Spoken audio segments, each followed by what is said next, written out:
नमस्कार, आप देख रहे हैं गुड न्यूज। स्वामी प्रसाद मौर्य ने कहा, गिरजाघर में हनुमान चालीसा पढ़ने का मतलब क्या ये गुंडागर्दी नहीं है। मिर्जापुर जनपद पहुंचे अपनी पूरे जनता भारत पार्टी के राष्ट्रीय अध्यक्ष स्वामी प्रसाद मौर्य ने गिरजाघर में हनुमान युवाओं के चालीसा दिलों पढ़ने की के तरफ मामले से को लेकर कहा है, आप हनुमान चालीसा पढ़िए, अपने घर में पढ़िए, मंदिर में पढ़िए, गिरजाघर में घुसकर हनुमान चालीसा पढ़ने का मतलब क्या ये गुंडागर्दी नहीं हमारे है। ये सभी धार्मिक अतिथि लोगों आतंकवाद का है, स्वागत हो गुंडागर्दी गया है। है। अपनी आप लोग जनता चाहें तो पार्टी के लाइन से राष्ट्रीय अध्यक्ष स्वामी प्रसाद मौर्य मिर्जापुर की शिलालेख पहाड़ी अहरौरा डी शुक्रवार को पहुंचे, जहां सम्राट अशोक शिलालेख महोत्सव एवं राष्ट्रीय प्रतीकों की जनचेतना यात्रा कार्यक्रम में शिरकत की। हिसार हमारे गिरजाघर में हनुमान मुख्य चालीसा अतिथि पढ़ने जी और करोल बाग के साथ अन्य जगह महामानव गिरजाघर पर हुए हमले को लेकर स्वामी समावेश पुत्र प्रसाद की मौर्य पुस्तकों ने से संबोधित करते हुए कहा, सांता क्लास को उनके तोड़ने से चरणों क्या से आप धर्मार्थ हो गए। पुष्प आप हनुमान चालीसा पढ़िए, अपने घर में पढ़िए, मंदिर में पढ़िए, गिरजाघर में घुसकर हनुमान चालीसा पढ़ने का मतलब क्या है, ये गुंडागर्दी नहीं है। ये धार्मिक आतंकवाद है, गुंडागर्दी है। आज समाज और देश हर चीज का परख कर रहा है। हम अपने धार्मिक भावना आस्था की चिंता करते हैं तो दूसरे हमारे लोगों भी को भी अपने धार्मिक बड़े भावना आस्था माननीय की रमेश चिंता चंद्र करने नेगी की जी आवश्यकता होती है, इस बात को 1925 हमको संस्थान स्वीकार करना वाराणसी चाहिए। से आए हुए हम हैं। किसी धर्म को मानने मैं वाले चाहूंगा को कि रोक नहीं हमारे सकते। हम सभी किसी धर्म को कार्यकर्ताओं के मानने साथ वाले सम्मान की व्यक्त आस्था रहे। पर चोट नहीं कर सकते। कुछ लोग चंद्रगुप्त मौर्य इतिहास को मिटाने की कोशिश हमारे कर भी रहे हैं, अखंड पूरे भारत भारत के निर्माता कौन इस बात कई को कोने दबाने पे की जाकर कोशिश के कर इस रहे हैं। इतिहास के पहले को लोकतांत्रिक पढ़ाया, व्यवस्था को घर पहले घर को तक पढ़ाने पहुंचाने बहुत को से लोग नकारने की कोशिश कर आज रहे हैं। जागृत वैचारिक हुए। क्रांति की लहर चल हमारे रही है, हमारे परम लोकतंत्र को आदरणीय कुचलने की कोशिश की माननीय जा रही है। स्वामी प्रसाद मौर्य, अपनी जनता पार्टी के राष्ट्रीय अध्यक्ष। तो सेंटा क्लास की बुक तोड़ने से क्या बड़े धर्मार्थ हो गए क्या? अरे आप हनुमान चालीसा पढ़िए, अपने घर में पढ़िए, मंदिर में पढ़िए, गिरजा घर में घुस करके गिरजा घर में हनुमान चालीसा पढ़ने का मतलब क्या है? ये गुंडागर्दी नहीं है क्या? आप यही हनुमान चालीसा अपने घर में पढ़ते, मंदिर में पढ़ते तो धर्म और आस्था होती। लेकिन यही हनुमान चालीसा अगर आप किसी गिरजाघर में पढ़ने पहुंच गए, मस्जिद में पढ़ने पहुंच गए, तो ये धार्मिक कट्टरता है, धार्मिक आतंकवाद है, गुंडागर्दी है। आज समाज और देश हर चीज का फर्क कर रहा है। अगर हमारे लिए हमारा धर्म, हमारी आस्था, हमारी धार्मिक भावना महत्व रखती है, तो हमारे पड़ोसी के लिए अगर कोई हिंदू है तो उसके लिए भी उसकी धार्मिक भावना, उसकी आस्था महत्व रखती है। अगर कोई मुस्लिम है तो उसका अपना मजहब, उसका अपनी धार्मिक भावना, उसका आस्था भी अपना महत्व रखता है।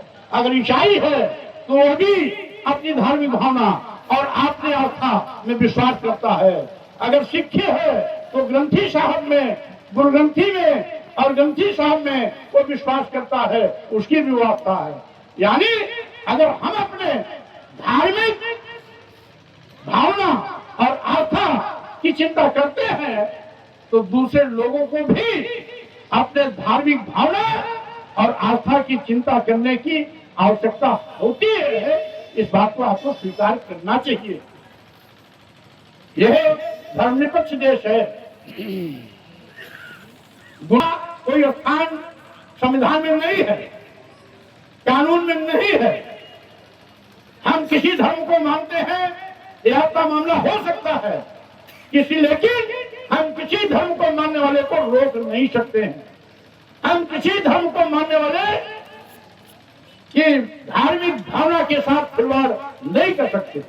हम किसी भी धर्म को मानने वाले की आस्था पर चोट नहीं कर सकते।